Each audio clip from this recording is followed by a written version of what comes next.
Bánh mì giòn rụm luôn.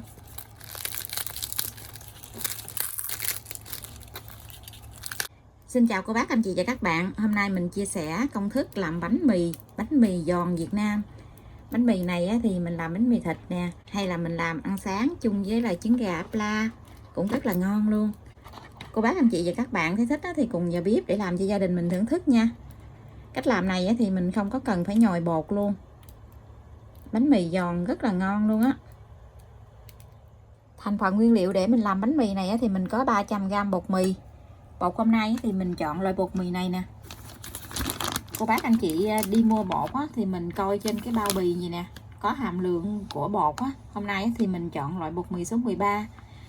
Bột mì hàm lượng protein cao thì mình làm bánh mì sẽ ngon hơn. Đường thì mình sử dụng là 5g, một muỗng cà phê muối, 150ml nước lạnh, 50ml nước cốt chanh, khoảng chừng một muỗng ăn cơm, 20ml dầu ăn, 5g men. Men thì mình chọn loại men này để làm. Thành phần nguyên liệu thì mình sẽ để dưới đường mô tả để cho cô bác anh chị dễ tham khảo nha. Mình cho nước lạnh vào trong cái tô. Tiếp tục thì mình cho men vô.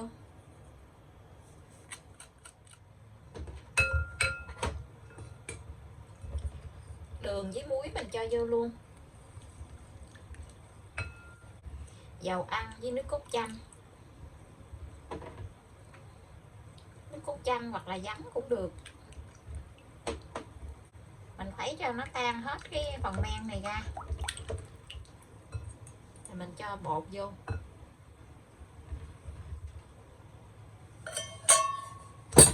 Dùng cái muỗng mình trộn cái bột này để cho hết cái bột khô là được. Bánh hôm nay thì mình không cần phải nhồi bột, cho nên là cái bột này mình ủ qua đêm.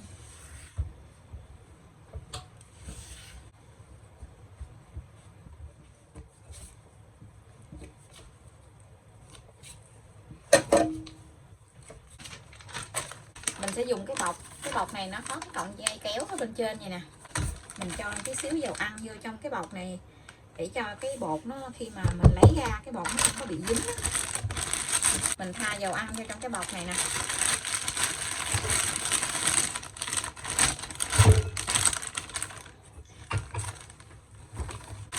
Mình cho bột vô. Rồi mình bóp cái cọng dây kéo ở bên trên này lại nè. Bột này thì mình sẽ ủ trong ngăn mát tủ lạnh từ 8 tiếng tới 20 tiếng. Thường khi thì mình sẽ ủ qua đêm, trộn bột buổi tối gì nè, rồi sáng mình lấy ra mình nướng.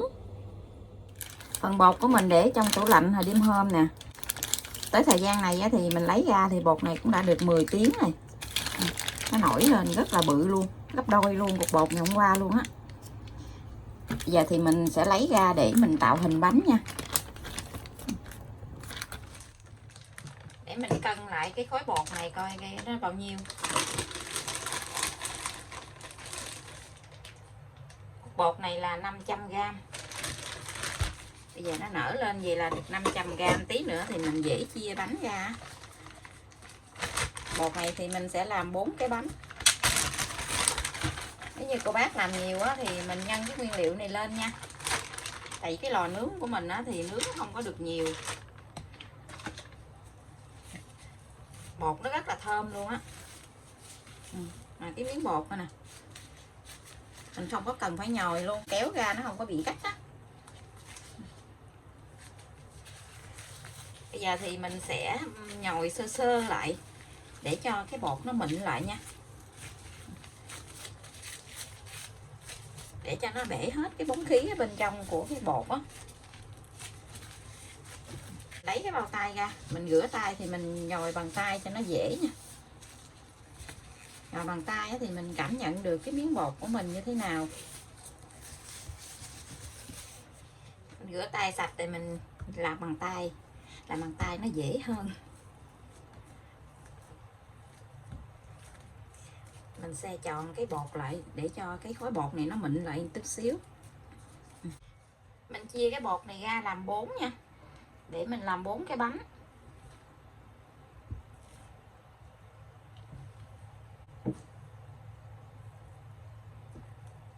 Mình chia thành 4 phần đều nhau. Giờ thì mình sẽ xe tròn cái bột này lại.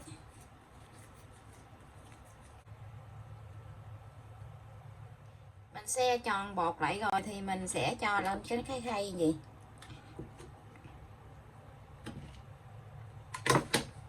Cái khăn hay là cái màng bọc thực phẩm á, mình đậy kín lại.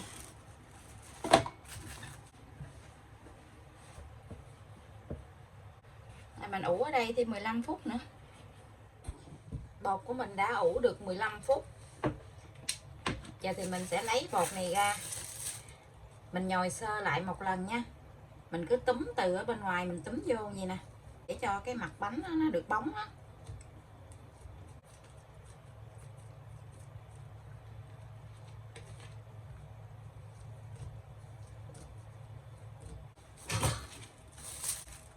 Tiếp tục thì mình ủ thêm 15 phút nữa nha. Cứ lấy cái khăn với cái bột mình đậy lên gì, đậy kín lại. Bột mình đã ủ lại lần 2 nữa nè. Bây giờ thì nó nở lên rất là to luôn. Mình sẽ lấy cái bột này ra để mình tạo hình bánh. Mình lấy từng cái ra để mình tạo hình. Còn lại thì mình để cái bột mình đậy lên gì nè, để bột nó không có bị khô á. Để cái bề bóng xuống dưới. Mình ấn cái bột ra để cho cái bọt khí ở bên trong nó bể. Mình quên nói cái này, nhà mình không có cái dĩ nướng lưới á, cho nên là mình dùng cái miếng giấy nến nè. Mình lấy cái nĩa mình đâm cái lỗ nhỏ nhỏ nhỏ gì, thì tí xíu nữa mình để bánh lên mình nướng. Mình cán cái bột ra cho nó có chiều dài nha.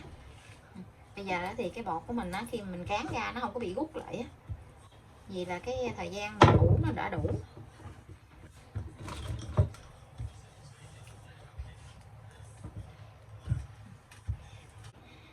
Bây giờ thì mình sẽ tạo hình cái bánh mì. Mình túm từ ở bên trên á, mình túm xuống.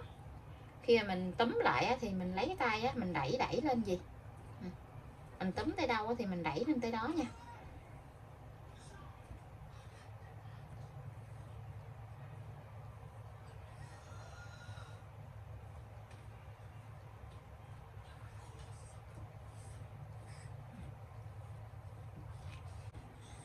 Cái giáp mí này á, thì mình lấy tay á, mình đè lại, mình bóp lại gì.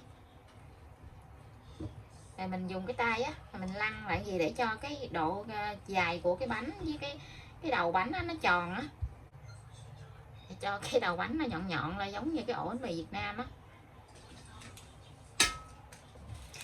Giờ thì mình sẽ để lên trên cái khay nướng luôn. Cái bánh này tí xíu nữa nó còn nở nữa.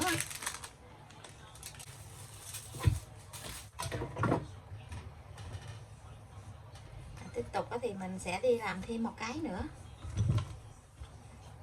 Mình cán cái bột ra gì.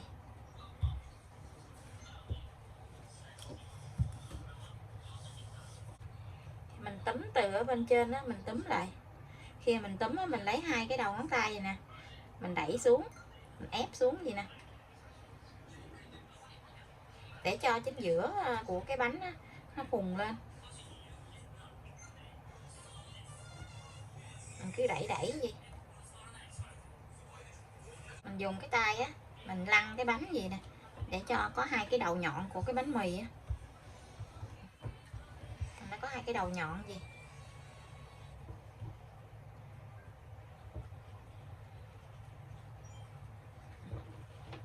Vậy thì mình để lên trên cái khay nướng luôn.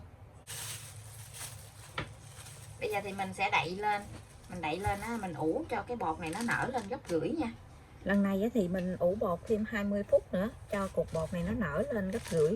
Làm bánh mì này á, cái thời gian mình ủ bột nó hơi nhiều tí xíu, tới 4 lần ủ bột lận. Mình thấy thời gian bột của mình đã gần được rồi thì mình sẽ chuẩn bị một cái lưỡi lam nè và một cái chai xịt nước.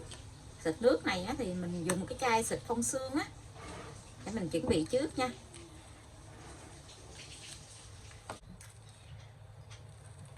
Bánh của mình bây giờ nó nở lên gấp rưỡi như vậy nè. Vậy thì mình sẽ lấy ra mình nướng được rồi đó. Mình lấy cái tay á, mình ấn vô, mình nhìn thấy cái sự đàn hồi nó tốt như vậy nè. Như vậy thì được. Bây giờ thì mình sẽ làm mình sẽ đi gạch bánh. Gạch bánh mì này á, thì cô bác gạch sọc cũng được, gạch sọc gì nè, đường sọc gì cũng được, hoặc là mình gạch đường dài cũng được nha. Cái lò của mình á, mình mở lên, mình để một chén nước ở trong cái dĩ đó, bây giờ nó cũng đã sôi lên này, mình bắt đầu đi gạch bánh. Thì mình gạch dứt khoát một đường dài gì, mình gạch mình dùng cái lưỡi lam bén á, cái lưỡi lam này á, thì mình sẽ thoa một miếng dầu ăn lên để khi mình gạch á, thì cái bánh của mình nó được ngọt hơn á. Thì bây giờ thì mình sẽ gạch bánh nha, mình gạch dứt khoát một đường gì thôi, từ cái đầu gì mình gạch xuống, gạch dứt khoát một đường gì nè. Mình sẽ nghiêng cái lưỡi lam á, mình gạch lên ở bên trên một đường nữa.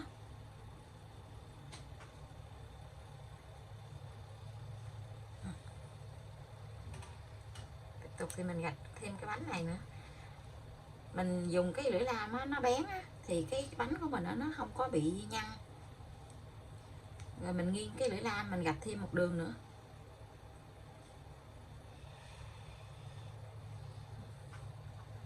Cái này cũng vậy luôn.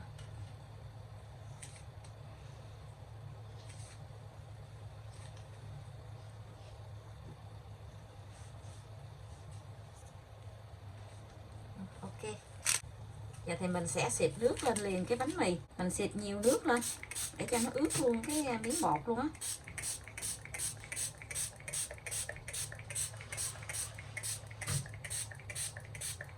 Giờ thì mình sẽ đem vào trong lò để nướng liền luôn nha. Lò nhà mình có 3 ngăn thì mình để ngăn thứ 3 là ngăn dưới luôn á.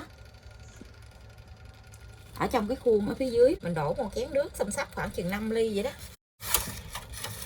Mình cho bánh vô mình nướng.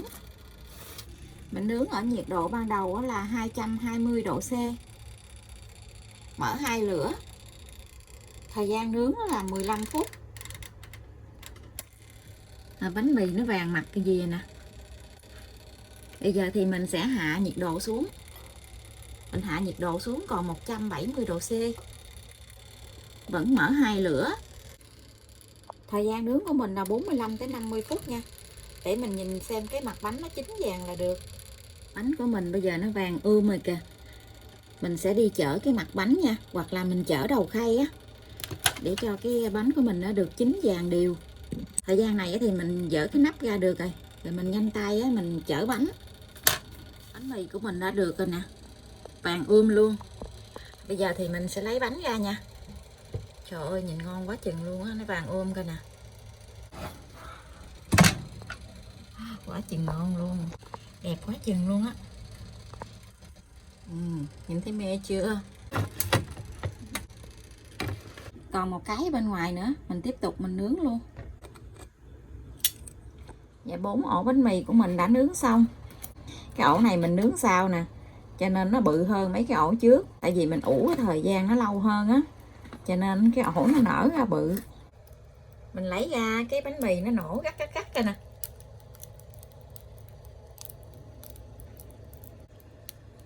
Cái da nó giòn á, cho nên nó nổ gắt vậy.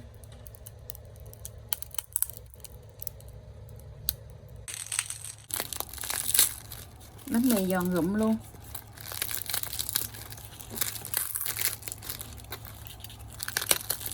Da thì mỏng. Mình bẻ ra thử một ổ cho cô bác anh chị xem. Còn phần còn lại thì mình sẽ làm bánh mì thịt. Trời ơi nó giòn rụm luôn.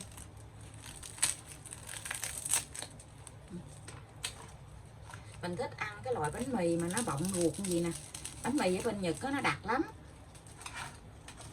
Ăn một ổ bánh mì bên Nhật là no luôn á. Tại vì nó đặc ruột á, không có giống như bánh mì Việt Nam mình. Thích ăn bánh mì mà loại cho nó bọng gì nè, xốp gì nè, bên ngoài thì giòn, ngon quá chừng luôn.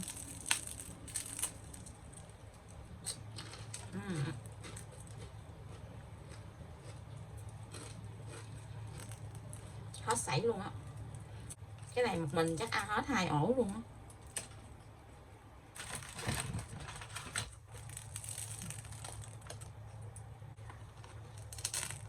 Cái này mình cắt ra để mình làm bánh mì thịt.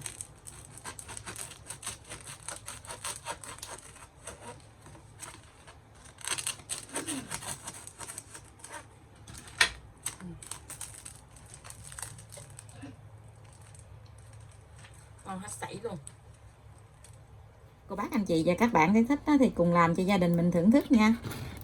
Bây giờ thì mình xin chào tạm biệt. Hẹn cô bác anh chị và các bạn lại video tiếp theo. Cảm ơn cô bác anh chị và các bạn đã xem video của mình. Xin chào và hẹn gặp lại.